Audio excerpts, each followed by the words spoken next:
Yo, slow budget. Once again.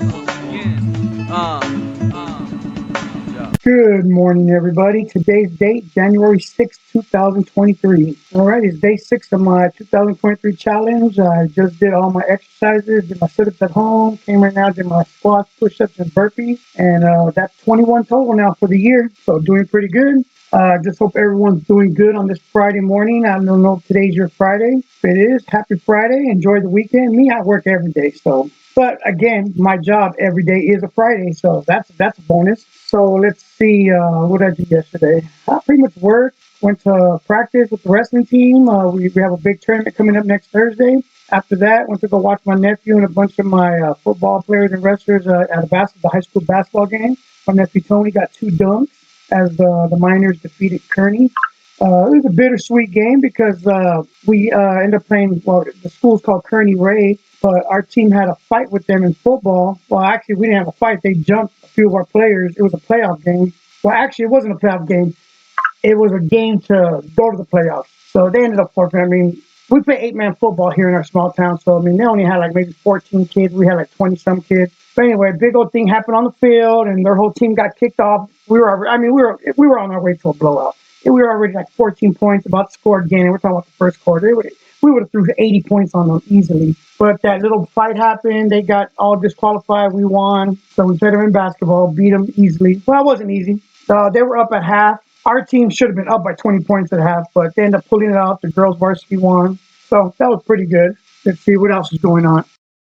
There's good news on the front about Damar Hamlin. Seems like yesterday he woke up out of his coma, and first thing he asked the doctors was, who won the game? And the doctor was, you won the game of life, or something like that. You won life, you won the game of life. Now, see, this is why I couldn't be no doctor put in that situation. My mind, the way my mind thinks, the first thing I would have said if he would have been like, who won? I was like, wait a minute. Do you know who you are, where you're at? I'd have been like, you've been asleep for 25 years. And I would have had to make it a joke. I mean, there's just no way possible. And then if he would have had kids, which I Googled, he does not have any kids.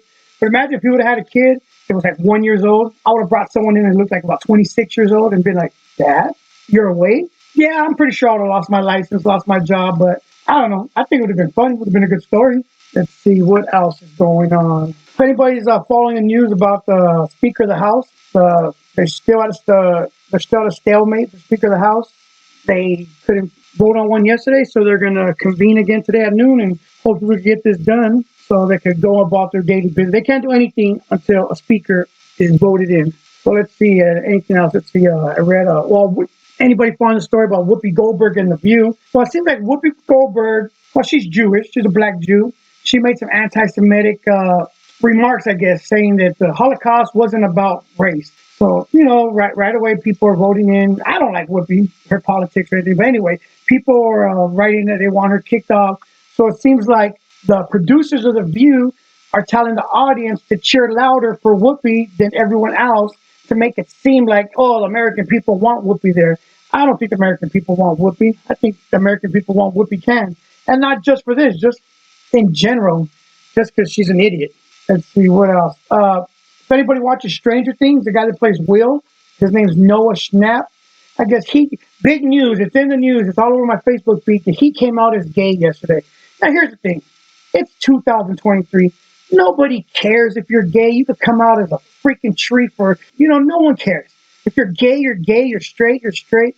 Who cares at this point? Why is this on the news because someone comes out as gay? It's 2023. Nobody cares. All right, this next thing I want to talk about is pretty much near and dear to me. Now, I'm trying to get your body right, trying to get you with these push-ups and all that sit-ups. It's time you get your money right. It's 2023. Now, the rule is, if you're not making money in your sleep, what are you really doing? If you're just working your 9-to-5 job, paycheck to paycheck, you're never, ever going to get ahead like that. You have to have some kind of side hustle. Everyone should have something they're doing on the side.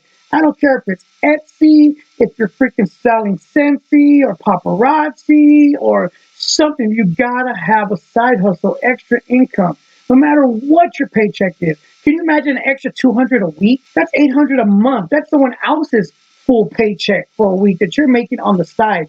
I don't. You should be flipping cars. Uh, Whatever you buy and sell, if you sell every Saturday morning at a swap meet at your local something, you gotta have a side hustle. My whole life has been a side hustle. Any job I ever had, I was doing something on the side. I was always bootlegging. I was a bootlegger. Everyone knows that. I remember back 20, 30 years ago, I was freaking bootlegging VHS cassettes, Casper, selling them $10 a piece. You know, I had a connect where I would buy them. I would buy them at $10. Next, you know, I had a 3 VCR setup where I'm burning three at a time out there selling them 10, 10, 10, burning more. So, I mean, I've always had a side hustle. Even when I moved to this town here back, 17 years ago, there was a plastic company I worked for. I was selling movies. I was selling porn DVDs. I was anything. I sell stuff. I remember I made my own video. It was all celebrity sex tape. That's when Pamela Anderson was out, Paris Hilton. Who else I had on there? China. I had Alyssa Milano, Angelina Jolie. Any celebrity that was nude at the time, I put together like a 2-hour VHS. And man, I cannot tell you how many times I sold that VHS. And then when it came to DVD, I was selling them for $10 a piece. Oh my God. I threw them on eBay. Sometimes I was getting $40, $45 a piece for this. Like I said, you gotta have a side hustle. You can sell candy. Let me give you an example.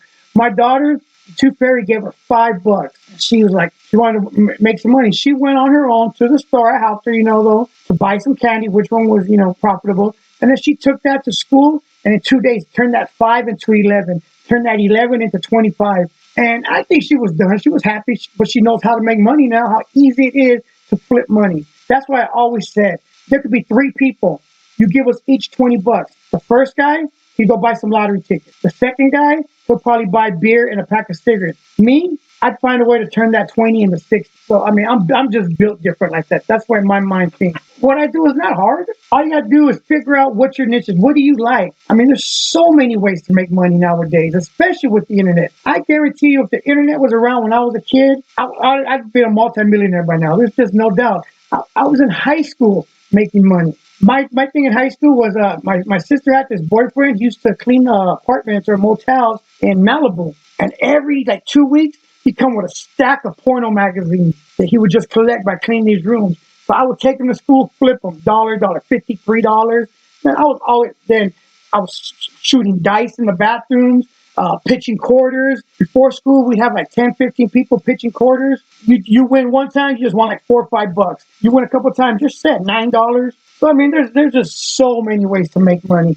So I suggest you find something. Like I said, Etsy is good. eBay is how I make my money. I used to make money in the shop here, but I'd say about 80% of my income now comes from eBay. I mean, I guarantee every single person could go to their closet, go to their old movies, their old Blu-rays, and start listing them on eBay. Then you can go to thrift stores, anywhere. I find stuff anywhere, and I sell it on eBay. So, I mean, it's possible. If you need help, hey, I've put this on my Facebook, I don't know how many times. I'm willing to help people, show them how to do eBay. I think only one person has ever came to me and I showed them how to do it. But like I said, I'm always here to help. I don't mind helping anyone. There's so many people I know in town that have businesses that I've showed them what they should do to improve or to do better. No one took my advice. All those businesses are now closed. Mine, I'm still going 17 years in this small town. And literally, I don't even need my store anymore. I could just work from home. But if you come in my store, I got so much stuff. It would probably take me 1 to 2 years just to close my store. So, I mean, that's actually what I want to do. I'm in the process, but I know it's going to take me a while. So up until then, I just make money. eBay, Facebook, Etsy, Kori, Poshmark. I sell on everything. I have a couple of my own websites. So, I mean, if you need help, hit me up. A friend of mine on Facebook yesterday posted this, I guess a meme, and it said, I noticed that our lovely janitor gets treated like an outcast, so I made sure to drink my coffee with him daily in front of the gate. Today I was in a hurry to get to my office, so he came to my office with a cup of coffee and awkwardly goes, thank you for being my friend. Now, that reminded me of something. There's one thing that all billionaires, rich people have in common. They live by a motto And it's something I've always done that my mom taught me back in the day. You treat the janitor the same way you treat the CEO. And that reminded me of another story. This is years ago when I was coaching junior high wrestling. We were at a tournament. So I saw this janitor. He was just standing there. He was an older black man. You know, he had like gray in his afro, white in his afro. And he had all these keys. And I just walked up to him and I was like, hey, I bet you've got a lot of stories. And from there, we just started talking. And I had him laughing. You know, you talk to me for 5 minutes, I have anyone laughing. And we're just chopping it up 10, 15 minutes. And then, you know, the tournament was starting. I had to go. And I remember some of the boys were like, who was that? I'm like, I don't know. I just met him. Like, why were you talking to him? I'm like, why not? They're like, he was a janitor. I'm like, and? And then I told him the same thing. You treat the janitor like you treat the CEO like anybody. Why? Because he's a janitor. He's not beneath anyone. So yeah, it's just creeds and models you live by. My mom taught, you know, there's a lot of models that she taught me when I was young that I still go by today. The number one was just because you live in the ghetto doesn't mean you have to live ghetto. And that just, man, that rang through my head growing up my whole life. You know what I mean? And the funny thing is when you're poor, you don't even realize you're poor. It's just life. You don't realize you're poor till you get older and you're watching TV and you see how rich people live. But if you're living in the ghetto and you're just living your life as a kid and you don't, you know, hot dogs with regular bread, that's just life. You know, big dessert was regular bread with some honey and some cinnamon. You know, that was our cheesecakes, our chocolate cakes. To us, that was the greatest freaking snack a kid could have back in the day when I was growing up. So yeah, it's just little models I've learned, and it helps me get through life, and I pass on to my kids. Speaking of my kids, today's a big day for me. My son Jaden will be here around 9:30. We got to go up to the school at 10 because my daughter is getting an award today for Student of the Month for December. My daughter Kori. So yeah, she makes me proud every day. She sticks with it with sports. She's doing good in school. Nice attitude. Everyone will tell you she's the nicest, sweetest kid. So yeah, and I've gotten that about all my kids growing up. I mean, I did my best as a single father to raise my kids. My legacy will never be, you know, what music I made, this podcast. My legacy in life will be my kids out in the world. And they're doing a good job. For those of you, my Jasmine, she was the best. She was the sweetest. No one had a bad word to say about her. For those that don't know, she passed away on October 8th. She was only 21. Tragic accident, but you know what? I'm dealing with it. Life goes on. Only thing I can do is, you know, I go see her daughter almost every day. And all I can do is just be there for her daughter now, you know, and pass on the traditions or everything that my daughter would have been doing. It's hard for me to talk about this, but it's something that helps me deal with the grieving process. I'm proud of all my kids. So yeah, so about 10 o'clock, I'll be seeing my daughter get her award, and then my son's going to take me to lunch, whether he likes it or not. So as today's podcast comes to an end, I got my first comment yesterday. It was from Matthias Medina, one of my football players. He asked, are you going to get into politics, or are you going to stay away from that category? Good video, coach. I mean, come on. Everyone knows me. Nothing is going to be off limits. I will talk about anything and everything. I have no problem with that. And my son calls me yesterday, and he's, give me a little feedback. I'm glad that, he's listening back in California, and he wants me to do it into a video or like showing my face and actually doing a video. I'm like, come on, man, look at my face. I have the face for radio. Nobody wants to see this. So it's going to be strictly for a podcast. I want people to listen to this as they're driving to work, coming home from work. So I'm going to bring this podcast to an end today. I want to give a couple of shout outs. Shout out to Matthias. Shout out to Bankroll Tommy out there. Aiden Hawkins, stop wearing just a wife beater. Nobody wants to see that. And good luck to the minors out there. They're wrestling today. The high school team's wrestling today. And as I was leaving the game last night, some lady approached me. I don't even know who it is. And she's all like, what's it like having a penis? I just looked at her. I was like, I don't know. Sometimes it's hard. And on that note, have a great weekend, and I'll talk to you guys on Monday. Burn one. Yo. Slow budget. Once again.